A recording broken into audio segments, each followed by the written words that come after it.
بسم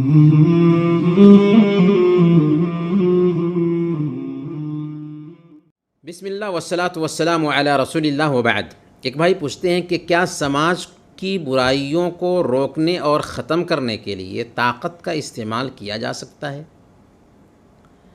سماج میں جو برائیاں ہوتی ہیں ان برائیوں کو روکنا ضروری ہے، اور بحیثیت مسلمان یہ ہماری ذمہ داری ہے۔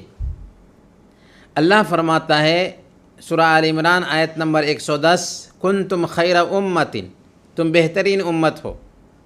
کیوں بہترین امت ہو؟ کس بنیاد پر تمہیں یہ بہتری حاصل ہے؟ اخرجت للناس، اس لیے کہ تمہیں لوگوں کے لیے ہی نکالا گیا ہے، لوگوں کے لیے ہی تمہیں برپا کیا گیا ہے۔ تمہارا کام کیا ہے؟ تأمرون بالمعروف وتنہون عن المنکر، بھلائی کا حکم دیتے ہو، برائی سے روکتے ہو، اور اللہ پر ایمان رکھتے ہو۔ تو ایک مسلمان کا اصل کام یہی ہے، یہی کام تھا ایک مسلمان کے کرنے کا، لیکن مسلمان اپنی ذمہ داری سے پہلوتہ ہی اختیار کر رہا ہے۔ تو اگر سماج میں برائیاں پنپ رہی ہیں تو اس لیے پنپتی ہیں کہ ہم نے برائیوں پر نکیر نہیں کی ہے۔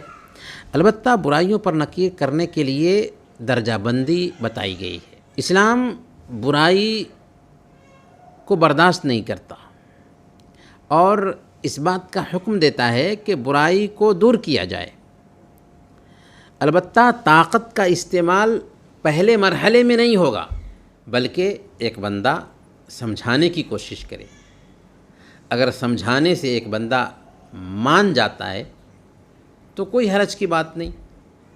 اگر سمجھانے سے نہیں مانتا ہے اور طاقت کا استعمال کیا جا سکتا ہو اور فتنہ کا بھی ڈر نہیں ہے تو ایسی جگہ پر طاقت کا استعمال کرنا جائز ہوگا، بشرطے کہ فتنہ کا ڈر نہ ہو۔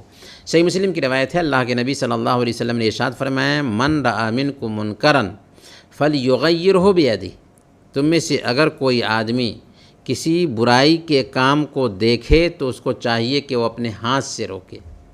فَإِن لَمْ يَسْتَطِعْ فَبِلِسَانِهِ، اگر ہاتھ سے روکنے کی طاقت نہیں ہے تو زبان سے روکے۔ فَإِن لَمْ يَسْتَطِعْ فَبِقَلْبِهِ، اگر زبان سے بھی روکنے کی طاقت نہیں ہے تو دل میں برا سمجھے۔ البتہ اللہ کے نبی صلی اللہ علیہ وسلم نے تیسرے درجہ کے بارے میں فرمایا، وَذَلِكَ أَضْعَفُ الْإِيمَانِ، یہ ایمان کا سب سے کمزور ترین درجہ ہے۔ ایمان کا سب سے کمزور ترین درجہ یہ ہے کہ ایک بندہ دل میں کسی برائی کو برا سمجھے۔ اگر کوئی دل میں بھی برائی کو برا نہیں سمجھتا ہے تو یہ تو ایمان کے لیے خطرے کی گھنٹی ہے۔ اللہ تعالی ہم سب کو برائی کو مٹانے کی توفیق عطا فرمائیں، آمین یا رب العالمین۔ وصلی اللہ علی نبینا محمد وعلی آلہ وصحبہ اجمعین۔